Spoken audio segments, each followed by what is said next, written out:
അസ്സലാമു അലൈക്കും വറഹ്മത്തുള്ളാഹി ബിസ്മില്ലാഹി വൽഹംദുലില്ലാഹി വസ്സലാത്തു വസ്സലാമു അലാ അഷ്റഫിൽ മുർസലീൻ വആലി കുല്ലിൻ വസ്വഹാബത്തി അജ്മഈൻ അമ്മാ ബഅദ്.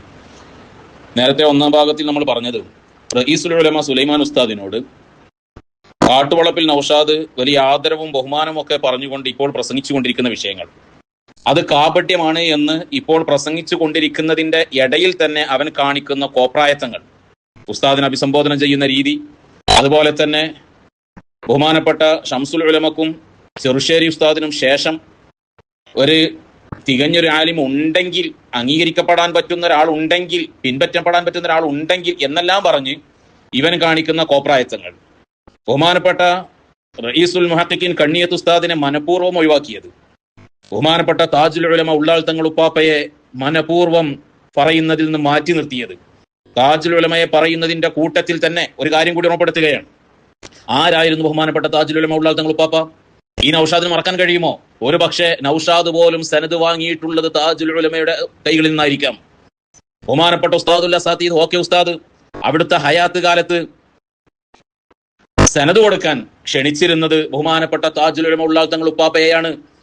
ഉസ്താദുൽ അസാതീദ് ഓക്കെ ഉസ്താദിന്റെ വഫാത്തിന്റെ ശേഷവും താജുൽ ഉലമയുടെ വഫാത്ത് വരെ താജുൽ ഉലമ ഉള്ളാൾ തങ്ങൾ ഉപ്പാപ്പയാണ് അവിടെ സനദ് കൊടുക്കാറുണ്ടായിരുന്നത്.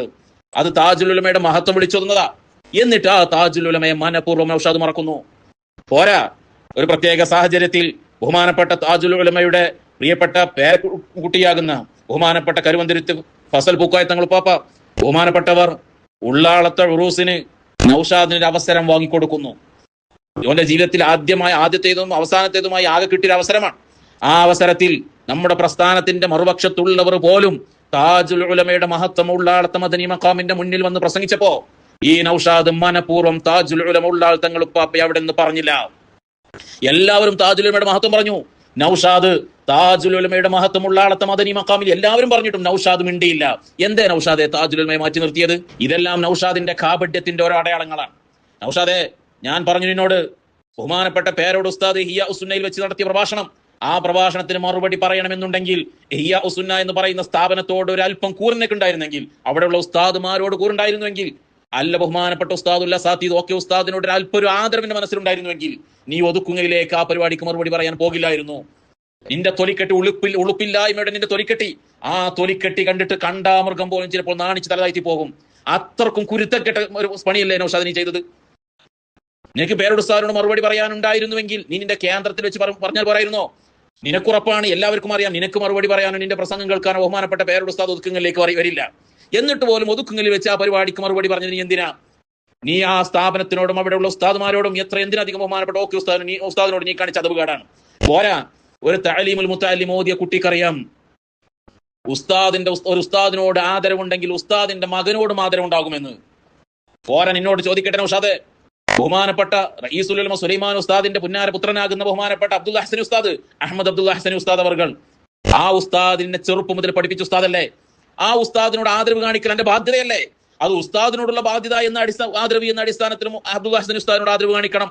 അതുപോലെ നിന്നെ പഠിപ്പിച്ച ഉസ്താദ് എന്ന അടിസ്ഥാനം നീ ആദരവ് കാണിക്കേണ്ടതല്ലേ? ഇന്ന് നീ ഒതുക്കുങ്ങലിൽ പോയി ചെയ്ത പണി എന്താണ്? അബ്ദുൽ ഹസൻ ഉസ്താദിന്റെ ഒരു ക്ലിപ്പ് ഇടുമ്പോ നീ പറയാണ് മൂപ്പർക്കും കൊടുക്കണ്ടേ ഒന്ന് എന്ന്. ആദ്യം ആ ക്ലിപ്പ് നിങ്ങൾക്കൊന്ന് കേൾക്കാം. ആ സംശയത്തിനുള്ള മറുപടി സുലൈമാൻ ഉസ്താദിന്റെ മകൻ അഹമ്മദ് അബ്ദുള്ള ഹസനി ഓക്കെ ഉസ്താദിന്റെ ആണ്ടിൽ പറഞ്ഞു തരുന്നുണ്ട്. നമുക്ക് കുരുത്തക്കേട് തട്ടിയിട്ടും പിന്നെ എന്തുകൊണ്ടാണ് ഈ ടീം നടക്കുന്നത്, അത് അബ്ദുള്ള ഹസനി പറഞ്ഞുതരും. മൂപ്പർക്കും കൊടുക്കണല്ലോ ഒന്ന് പറയും. എന്ത് ആദരവാണോ എനിക്കുള്ളത് സുലൈമാൻ ഉസ്താദിനോട്? സുലൈമാൻ ഉസ്താദിന്റെ പ്രിയപ്പെട്ട പുത്രൻ അബ്ദുള്ള ഹസനി ഉസ്താദ്, അത് നിന്റെയും ഉസ്താദല്ലേ നൗഷാദെ? എന്നിട്ട് ആ ഉസ്താദിനെ പറ്റിയാണ് നീ പറയുന്നത് മൂപ്പർക്കും കൊടുക്കണല്ലോ ഒന്ന്. എടോ, അബ്ദുള്ള ഹസനി ഉസ്താദിന്റെ ചെരുപ്പിനടിയിലെ ചേറിന്റെ 4000 പോലും എത്തുമോ നൗഷാദ് നീയൊക്കെ? എന്നിട്ടാണ് ഉസ്താദ് അബ്ദുള്ള ഹസനി ഉസ്താദിനെ കൊടുക്കാൻ നിൽക്കണല്ലേ നീയൊക്കെ? ചെങ്ങായി, ആനക്കൊക്കെ ഒന്നുമില്ലെങ്കിൽ പിന്നെ ഈ ഹൗസിനേക്ക് വണ്ടി എടുത്ത് പോയതിന് പകരം വല്ല സൈക്കിളും ചവിട്ടിയിട്ട് ഊളംപാറ കയറി പോകലില്ലായിരുന്നു നന്നായിരുന്നു. ഊളുപ്പുണ്ടല്ലോ നൗഷാദ്. ഇതൊക്കെ ബഹുമാനപ്പെട്ട റഈസുൽ ഉലമയുടെ മഹത്വം പറയാൻ ഇങ്ങനെയൊക്കെയാണോ മഹത്വം പറയല്? ഈ രൂപത്തിലാണോ മഹത്വം പറയല്? ഇനി നൗഷാദിന്റെ അടുത്ത ആദരവ് റഈസുൽ ഉലമ സുലൈമാൻ ഉസ്താദിനോടുള്ള ആദരവാണ്.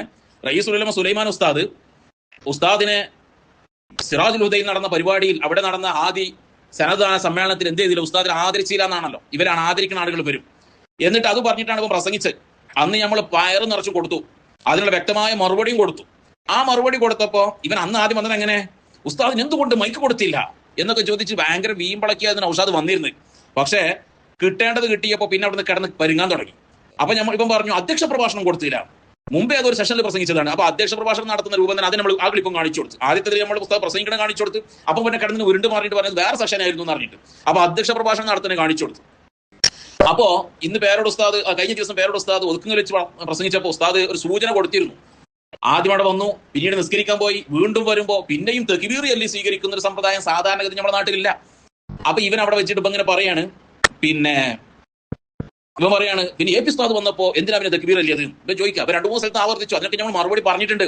എ പി ഉസ്താദ് മഗ്‌രിബിന്റെ മുന്നേ നടന്ന സമാപന സമ്മേളനത്തിന്റെ ഉദ്ഘാടന സെഷനിൽ ബഹുമാനപ്പെട്ട എ പി ഉസ്താദ് എത്തിയിട്ടില്ല. എ പി ഉസ്താദ് മഗ്‌രിബിന്റെ ശേഷം നിസ്കാരം കഴിഞ്ഞതിന്റെ ശേഷമാണ് അവിടേക്ക് വരുന്നത്. എന്നാൽ ബഹുമാനപ്പെട്ട റഈസുൽ ഉലമ സുലൈമാൻ ഉസ്താദ് മഗ്‌രിബിന്റെ മുമ്പ് അവിടെ വന്ന് ഉദ്ഘാടന സെഷനിൽ, സമാപന സമ്മേളനത്തിന്റെ ഉദ്ഘാടന സെഷനിൽ ഉസ്താദ് അധ്യക്ഷ പ്രഭാഷണം നടത്തിയിട്ടുണ്ട്. നിസ്കാരം കഴിഞ്ഞ് വീണ്ടും വരികയാണ്. എ പി ഉസ്താദ് നിസ്കാരം കഴിഞ്ഞ് ആദ്യമായിട്ട് വരികയാണ്. ഇതൊക്കെ നമ്മൾ പറഞ്ഞു കൊടുത്തതാ. പിന്നെ ഇങ്ങനെ ആവർത്തിക്കുകയാണ് ഈ ചങ്ങാതി ജനങ്ങളെ തെറ്റിദ്ധരിപ്പിക്കാൻ വേണ്ടിയിട്ട്. എന്നിട്ട് ഇപ്പം ചോദിക്കുകയാണ് എന്ന് ആദ്യം വരുമ്പോഴുള്ള തക്ബീർ എവിടെ, ഇപ്പത്തെ ക്ലിപ്പാണ്.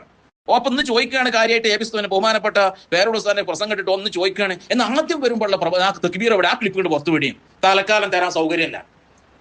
ഈ ആദ്യത്തെ പറഞ്ഞിനെ എന്തുകൊണ്ട് പ്രസംഗിച്ചില്ല, പ്രസംഗിക്കാൻ മൈക്ക് കൊടുത്തില്ല. പിന്നെ പറഞ്ഞു എന്തുകൊണ്ട് അധ്യക്ഷ പ്രഭാഷണം കൊടുത്തില്ല. അവ രണ്ടിനും നമ്മൾ തെളിവ് കൊടുത്തു. അപ്പൊ ഇവൻ പറയാണ് പിന്നെ എന്തുകൊണ്ട്, എന്നാൽ ആ തക്ബീർ ചൊല്ലണേ ആ വാഗട് പിടിയും. അത് കേട്ടോക്കി. ആദ്യം വന്നപ്പോ തക്ബീർ ചൊല്ലിച്ചു എന്നല്ലേ പറഞ്ഞേ, കൊണ്ടുപോവാ വീഡിയോ ഹാജരാക്ക്, കൊണ്ടുപോവാ, ഞങ്ങൾക്ക് കാണാനാണ്, ഞങ്ങളൊന്ന് കാണട്ടെ, ഞങ്ങളെ ഉസ്താദിനെ ഞങ്ങൾ ആദരിക്കണ്, കൊണ്ടുവരിങ്ങള്. ഇത് ഞങ്ങളുടെ നാട്ടിൽ പണ്ടൊരു ചങ്ങായിക്ക് അടി കിട്ടിയ മാതിരിയാണ്. ഒരു ചങ്ങായി പറഞ്ഞു ഇന്ന വീട്ടിൽ എനിക്ക് എവിടുന്നും അടി ഇട്ടിട്ടില്ല, എന്നെ ആരും അടിച്ചിട്ടില്ല. അപ്പം ചോദിച്ചു അവനോട്, എടാ അന്നല്ല നാളെ ആ കെൻറ്റിങ്കരായിട്ടാണ് കുറച്ച് ആൾക്കാർ തച്ചത്, അത് അവിടുന്ന് അല്ലേ എന്ന് ചോദിച്ചു. അപ്പം പറഞ്ഞു അല്ല, അന്നാളെ പിന്നെ പാലത്തിന്റെ അവിടെ വെച്ചാണ്ട് അന്ന ആൾക്കാർ അടിച്ചിനല്ലോ. അപ്പൊ പറയാം അത് അവിടുന്ന് അല്ലേ, ഈ പറഞ്ഞ മാതിരി അത് അതല്ലേ. അപ്പൊ അത് അതല്ലേ. ഇപ്പം പറയണത് തക്ബീറാണ് വീഡിയോ കൊണ്ടിരിക്കും, സൗകര്യമല്ല തരാൻ. അത് തരുന്നതിന് മുമ്പ് ഇതിന്റെ ബാക്കി കൂടി നിങ്ങൾ കേൾക്കണം. അത് തരുന്നതിന് മുമ്പ് എന്നോട് വേറെ കുറച്ച് കാര്യങ്ങൾ ചോദിക്കാണ്ട് അത് കൊണ്ടുവരാണ്. അതും കൂടി കേട്ടതിന് ശേഷം നമുക്ക് ബാക്കി പറയാം. മാത്രല്ല ഞാൻ ചോദിച്ചില്ലേ, എ പി അബൂബക്കർ മുസ്ലിയാർ അന്നില്ലേ, നേരത്തെ ഉണ്ടല്ലോ മൂപ്പര് വന്നപ്പോ പിന്നെ എങ്ങനെ തക്ബീറല്ലേ, മൂപ്പര് നേരത്തെ ഉണ്ടല്ലോ അവിടെ. അന്ന് മുഷാവറ വരെ നടന്നില്ല അവിടെ, ആരല്ലാത്ത അവിടെ. ആ മുഷാവറിന്റെ ക്ലിപ്പ് അടക്കം ഞങ്ങൾ കയ്യിലുണ്ടല്ലോ, തെളിവുണ്ടല്ലോ. മാത്രല്ല കണ്ടോ ഈ കാട്ടുകള്ളം നുണ പറയുന്നത്. എ പി ഉസ്താദ് നേരത്തെ അവിടെ വന്നിട്ടല്ലോ ചങ്ങാതി. ആ വേദിയിലേക്ക് എ പി ഉസ്താദ് ആദ്യമായിട്ടാണ് മഗ്‌രിബിന് ശേഷം വരുന്നത്. അതിന് മുന്നേ ആ വേദിയിലേക്ക് വന്നിട്ടില്ല. ഇത് എന്നോട് പച്ച മലയാളത്തിലെ പലവട്ടം പറഞ്ഞത് തിരിയണില്ല എനിക്ക്. അതവിടെ നിൽക്കട്ടെ. എന്നിട്ട് ഇവൻ പറയാണ് അവിടെ മുഷാവറ വരെ നടന്നിട്ടുണ്ടല്ലോ, അതിന്റെ ക്ലിപ്പ് ഞങ്ങളുടെ കയ്യിലുണ്ടല്ലോ. 1000 കുതിര ശക്തിയോടെ വെല്ലുവിളിക്കുന്ന ഉസ്താദ് തന്നെ. ആ ക്ലിപ്പിന്റെ ഒരു കഷ്ണം ഇങ്ങോട്ട് കൊണ്ടുപോവാ. അന്ന് സിറാജുൽ ഹുദയിൽ വെച്ച് ഹാദി സനദാന കോൺഫറൻസ് നടന്ന അന്ന് അവിടെ വെച്ച് നടന്ന ആ മുഷാവറയുടെ ഒരു ക്ലിപ്പിന്റെ ഒരു ആമുഷം കൊണ്ടുവരാൻ ധൈര്യം എനിക്ക്. ആ ക്ലിപ്പ് കൊണ്ട് കൊണ്ടുപോവാ. അപ്പൊ നമ്മൾ എന്ത് ചെയ്യുന്നവരോ തെക്ബീറിന്റെ വീഡിയോ അപ്പോൾ കൊണ്ടുവന്നിടും. ധൈര്യം എനിക്ക് വെല്ലുവിളിക്കുന്ന തന്നെ. ആണായി പറഞ്ഞവനാണെങ്കിൽ ഉളുപ്പ് എന്ന് പറയുന്നത് ഒരു അണുമണി തൂക്കം എനിക്ക് എവിടെയെങ്കിലും ഉണ്ടെങ്കിൽ നൗഷാദ് വെല്ലുവിളിക്കുന്ന തന്നെ ആ മുഷാവറയുടെ ക്ലിപ്പിന്റെ ഒരു അംശം കൊണ്ടുവരാൻ ധൈര്യം ഉണ്ടോ എനിക്ക്? ഇനി എന്നോട് വേറൊന്ന് ചോദിക്കട്ടെ നൗഷാദെ, ഈ ക്ലിപ്പ് തന്ന ആളുകൾ, അവിടെ മുഷാവറയിൽ എല്ലാ രഹസ്യങ്ങളും എനിക്ക് ചോർത്തി തന്ന ആളുകൾ, അവിടെ മുഷാവറയിൽ എന്തൊക്കെ ചർച്ച നടത്തുന്നതെന്ന് പറഞ്ഞ ആൾക്കാർ, ഇവരാരും എന്നോട് പറഞ്ഞില്ല ചങ്ങാതി ബഹുമാനപ്പെട്ട റഈസുൽ ഉലമ സുലൈമാൻ ഉസ്താദ് അവിടെ പ്രസംഗിച്ചിട്ടുണ്ടെന്ന്. എനിക്കൊന്ന് ഓരോട് ചോദിച്ചുവിടേനോ? ഉളുപ്പില്ലാത്ത ജാതി എനിക്ക് ഓരോടൊന്ന് ചോദിച്ചുവിടേനോ? ഇമാരി നോണ പറഞ്ഞിട്ട് പെടേണ്ടിയിരുന്നോ? എന്നിട്ട് ഇവൻ എന്തിനാ കുറ്റ്യാടിക്ക് പോയത്? റഈസുൽ ഉലമ